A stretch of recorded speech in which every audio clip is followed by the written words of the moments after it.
आज का टॉपिक बहुत ही एक अहम टॉपिक है, बहुत ही आपके लिए फ़ायदेमंद और लर्निंग पीरियड होएगा। इसको आपने गौर से सुनना है, गौर से देखना है। आपको आपकी जॉब में बहुत मदद देगा।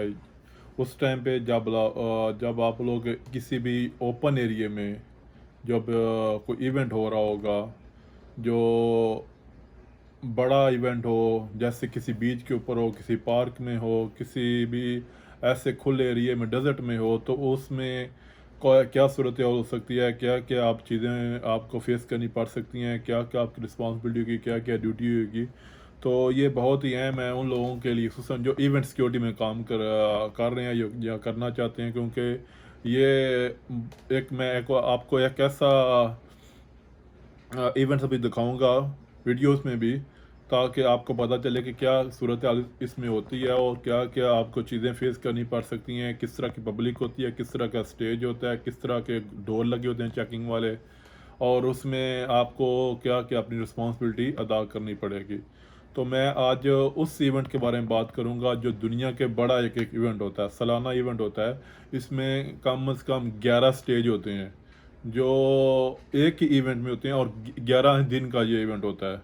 तो वीडियो शुरू करने से पहले मैं आपको अपना तारफ़ करता जाऊँ। मैं हूँ नदीम चट्टा। मैं 2009 से इसी डिपार्टमेंट में काम कर रहा हूँ, और मैं आपको अपना खुद का एक्सपीरियंस शेयर करना चाहता हूँ, ताकि आप भी लोग कुछ इससे सीखें, कुछ लर्न करें।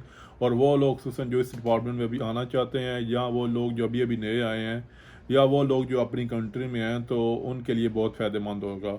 तो इस वीडियो को लाइक किया करो, शेयर किया करो, ताकि उन लोगों तक पहुँचे जिनको अभी जॉब चाहिए।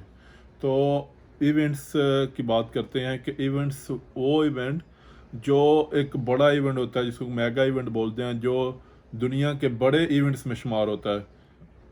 तो उसका मैं अभी आपको बताने वाला हूँ, जो 11 दिन मुसलसल रहते हैं। उसमें 11 डिफरेंट जगहों में डिफरेंट स्टेज लगे होते हैं। वो उसका जो रकबा है, जो एरिया है, 75 एकड़ पे होता है। वो सबसे बड़ा दुनिया का इवेंट्स है। तो उसके बारे में आपको बताऊंगा, और वीडियोस में आपको उसकी वीडियोस भी दिखाऊंगा, ताकि आप लोग उसको देखो, ताकि आपका एक्सपीरियंस बढ़े और आप उससे कुछ सीखो। उसमें मेन पॉइंट क्या होते हैं कि डिफरेंट सेक्शन में डिफरेंट एरिया, डिफरेंट डिपार्टमेंट के।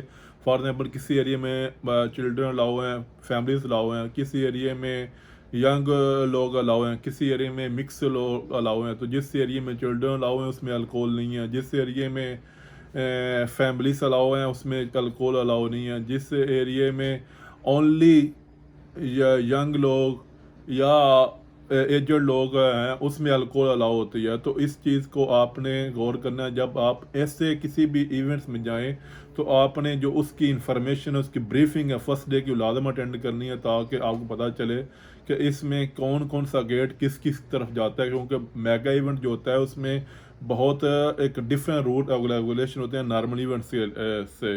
अगर आप नॉर्मल इवेंट कर रहे हैं तो उसमें एक एक सेटअप लगा होता है मुकम्मल, बस एक ही तरह का होता है, उसमें कोई डिफरेंट नहीं होता। लेकिन जो मेगा इवेंट होता है, ये 10 से 11 दिन का मुसलसल इवेंट चलता है। बाकी जो सेटअप होता है वो लहदा होता है।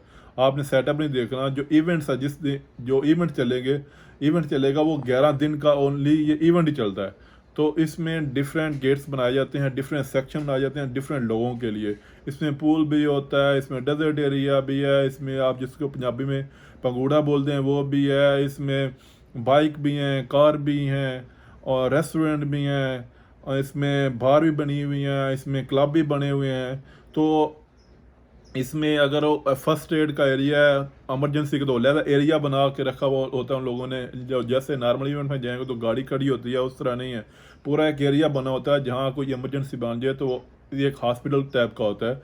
तो वहाँ पे इमरजेंसी वही लोग अपनी सर्विस प्रोवाइड करते हैं, ताकि लोगों को दिक्कत पैदा ना हो। ये दुनिया का बड़ा इवेंट्स होता है, तो इसमें बड़ा रेंज होता है।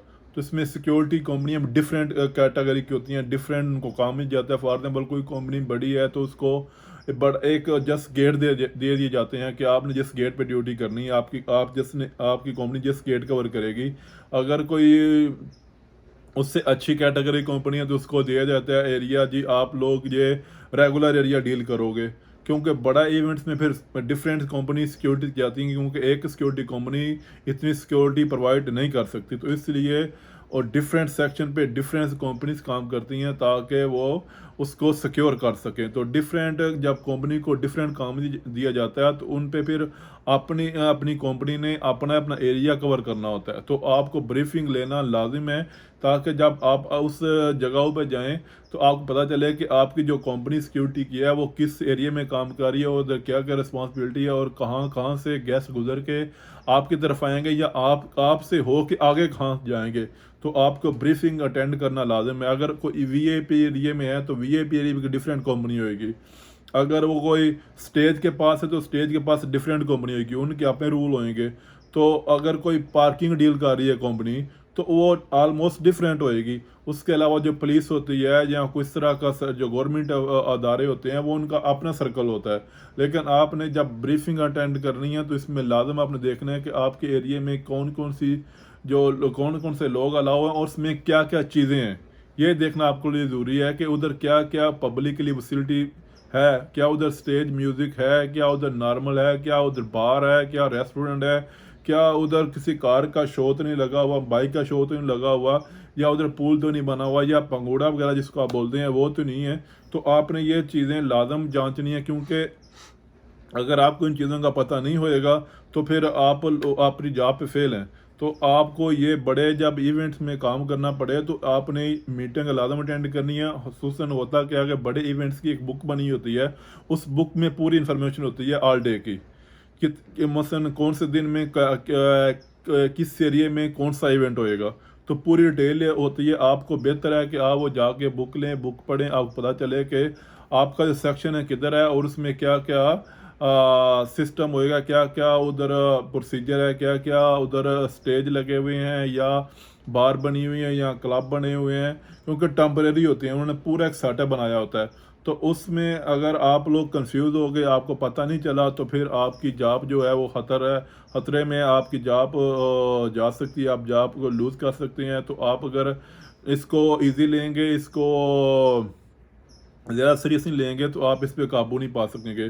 तो आपको मैं बार बार बता रहा हूँ कि आपने इस इंफॉर्मेशन के अलावा आपने अगर ऐसा इवेंट करना है तो आपको थोड़ी बहुत ट्रेनिंग होनी चाहिए। अगर फाइट हो गई या बंदा को ड्रिंक ज़्यादा कर जाता है उसको कैसे कंट्रोल करना है। फॉर एग्जांपल को ज़्यादा बंदा सीरियस उसको आप कैसे कंट्रोल करें, को नॉर्मल उसको कैसे कंट्रोल करेंगे। अगर फाइट हो गई है तो फाइट के दरमियान आपने क्या करना है। फाइट मैं आपको एक बात बताता हूँ, फाइट उस कैटेगरी की सिक्योरिटी के वाले के साथ होती है। फॉर एग्जाम्पल को दो बंदे आपस में झगड़ रहे हैं, सिक्योरिटी वाला जाता है उनको छिड़वाने के लिए। तो सिक्योरिटी वाले का बिहेवियर गलत क्या होता है कि वो अपने मसल जाके पहले दिखा देता है, अपना गुस्सा पहले दिखा देता है। उसी वक्त वो बंदे खुद उन लोगों को छोड़ के, आपस की लड़ाई को छोड़ के और सिक्योरिटी वाले के साथ लड़ते हैं, इसलिए कि सिक्योरिटी वाला अपना प्रेशर उनके ऊपर डाल रहा होता है। तो जब आपने कभी भी ऐसे मसले में इंटरफेयर करनी है तो कभी भी इस तरह उनको शो नहीं कराना कि आप ही हीरो हो, आप ही एक आपकी बड़ी बॉडी है या मसल दिखा रहे हो, ऐसा कुछ नहीं करना। क्योंकि बहुत से बाउंसर ऐसी गलती करते हैं कि जाके अपनी बॉडी पहले खुद दिखाते हैं। ये कभी भी ऐसा नहीं होता। और कोई आपने मसला सॉल्व करना है तो आपने कभी भी काम नहीं करना कि जाके पहले अपनी बॉडी दिखाओ या दिखाओ कि मेरी बड़ी बॉडी है, मेरे बड़े मसल हैं, मेरे से डर के लोग पीछे हो जाएंगे। ऐसा नहीं करना। किसी भी मसले का हल प्यार से, तरीके से, अकल से, दिमाग से लिया जाता है। और अगर आप उसको जाके अपने दिमाग से, तरीके से, अपने स्मार्टफोन से हल करें ताकि वो मसला हल हो, ना कि बड़े उसमें इंक्रीजमेंट ना हो। आपकी बॉडी की उस टाइम ज़रूरत पड़ती है जब रियल फाइट हो रही है, तो आपने तब जा कंट्रोल करना है।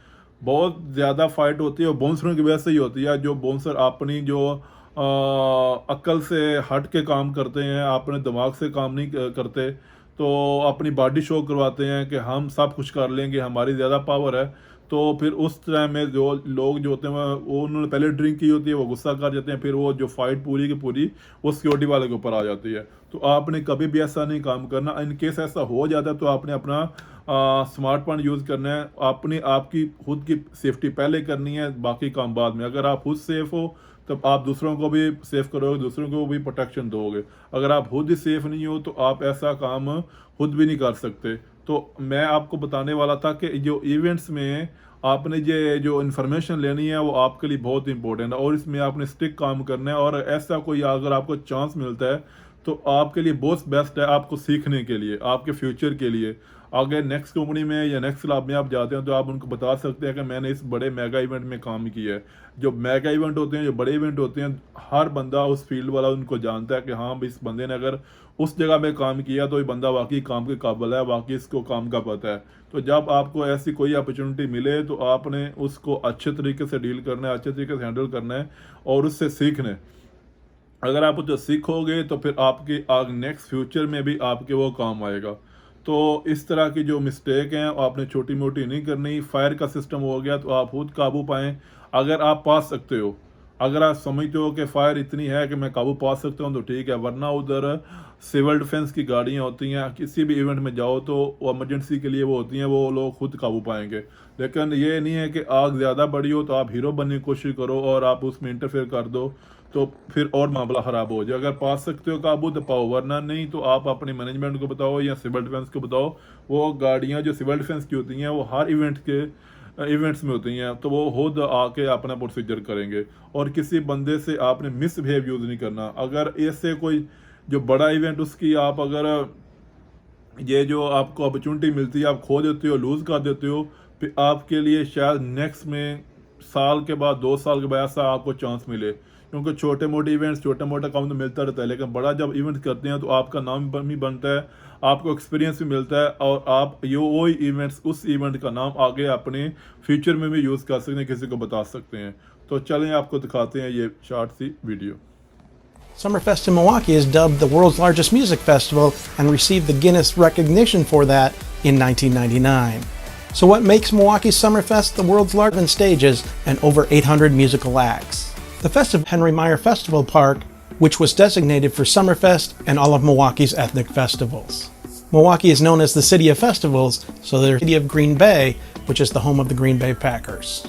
So it's needless to say that this is a large festival and it needs a video. I want to talk a little bit about the planning, the coordination, and all the elements that come together for screening patrons and doing bag checks, and also securing all the gates of entry throughout the park, as well as the grounds overall, protecting the patrons, the vendors, and all of the other things that come together to make Summerfest one of the United States and the world's premier music festivals.